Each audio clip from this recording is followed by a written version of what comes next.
Bonjour à tous et bienvenue à cette nouvelle édition de la revue de la presse camerounaise. Et nous démarrons le périple de ce matin avec le quotidien Mutation qui nous présente deux unes à sa page de présentation. La première s'intéresse à la CEMAC avec les BAD News. La candidature du Tchadien Abbas Mahamat Toli à la présidence de la Banque africaine de développement a été déposée vendredi, nous renseigne le journal. Et pour le Biya Adoubaratil, la candidature du Camerounais Albert Zefak au même poste, c'est une interrogation à retrouver ce matin à la page 7. En page 6, on parle des comptes de l'État et c'est défavorable, nous renseigne le journal. Le directeur général du Trésor explique pourquoi la Chambre des comptes de la Cour suprême a émis une opinion défavorable sur les comptes publics au titre de l'exercice 2023 ce matin dans les colonnes du journal. Avec la tribune des communautés, le journal Intégration, ce matin on parle des chefs d'État de la CEMAC, en finir avec le diktat de Bretton Woods et de la France. C'est l'information à retrouver des pages 5 à 10. Le sommet extraordinaire de la conférence des chefs d'État de la communauté économique des États de l'Afrique centrale de ce 16 décembre 2024 est provoqué par le Fonds monétaire international et du propriétaire de la monnaie franc CFA, à la grande surprise des pays comme le Tchad et la Guinée équatoriale. Certains hauts commis des États de la CEMAC et des personnalités de la société civile s'insurgent contre cette façon de faire. Des propositions de réforme du franc CFA à l'initiative de l'ingénieur financier Babi Sakana en solution pour sortir la CEMAC des difficultés économiques et financières récurrentes. C'est à retrouver ce matin en parcourant les colonnes du journal Intégration. Le quotidien Capitaux Public Cameroun Tribune pour sa part ce matin parle également d'Afrique centrale et de ses retrouvailles à Yaoundé. À l'initiative cette fois-ci des présidents Paul Biya du Cameroun et Faustin Archange Touadéra de la République centrafricaine, les chefs d'État des pays membres de la communauté économique et monétaire de l'Afrique centrale ont rendez-vous ce jour au Palais de l'Unité pour passer en revue la situation économique de la sous-région. Avec l'hebdomadaire sans détour ce matin, après les ONG et les associations, c'est les églises de réveil qui sont dans le viseur du Minat Paul Latangadi.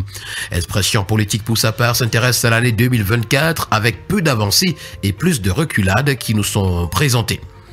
Le quotidien L'économie ce matin revient sur l'information concernant la CEMAC en nous présentant les dossiers sur la table des chefs d'État.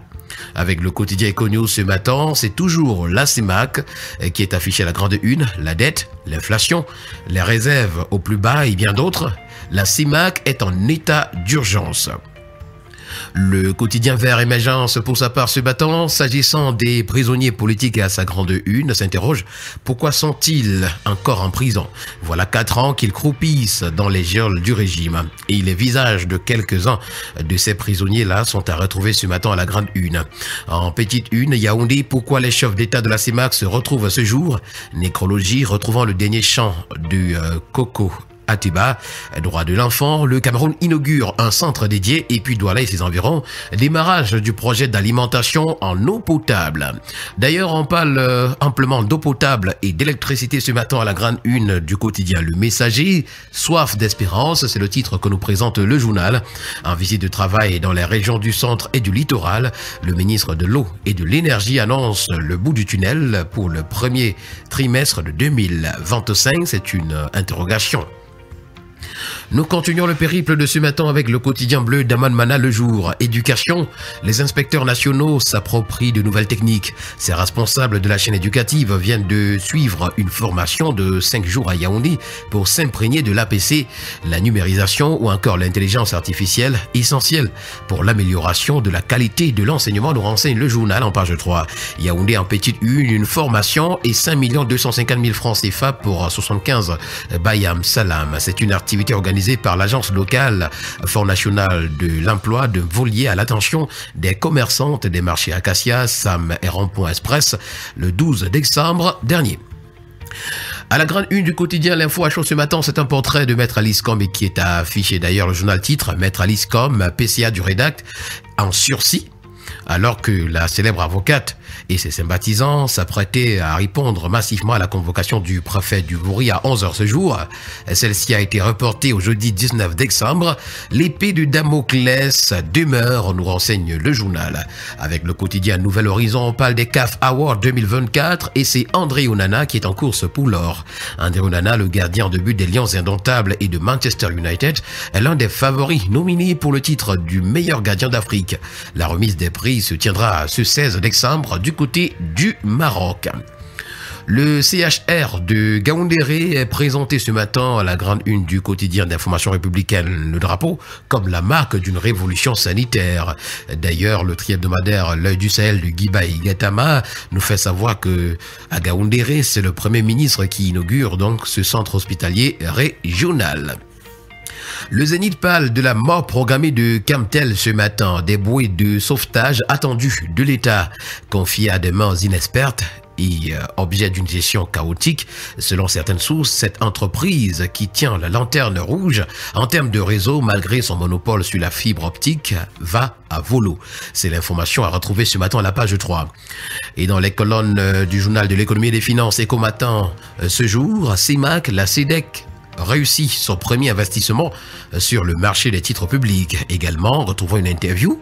C'est Mort Sylvestre Tangongo qui s'exprime. Il dit, je cite, « Nous tenons à rassurer sur la régularité des enregistrements comptables. » Autant d'informations à retrouver ce matin en parcourant les colonnes de Éco Matin. Pour le bi-hebdomadaire, le financier d'Afrique ce matin, on parle du secteur bancaire. 3 ans de Célestin Nguela, 6 mois à la tête d'Afriland First Bank nous sont présentés ce matin à la grande une. Et en petite une, on parle d'Afrique centrale. Retrouvons les enjeux économiques du sommet des chefs d'État de la CEMAC à Yaoundé. Cameroun, 44,1% de réalisation du budget 2024 au premier semestre. Et puis secteur portuaire, le port autonome de Douala adopte son cadre de performance 2025-2027. Et nous allons terminer le périple de ce matin avec le premier news magazine camerounais, Défi actuel, qui parle également de finances publiques. Le Cameroun est le rempart face aux dérives budgétaires en zone CEMAC. Le Cameroun est considéré par le Fonds monétaire international comme un modèle de rigueur dans la gestion des finances publiques.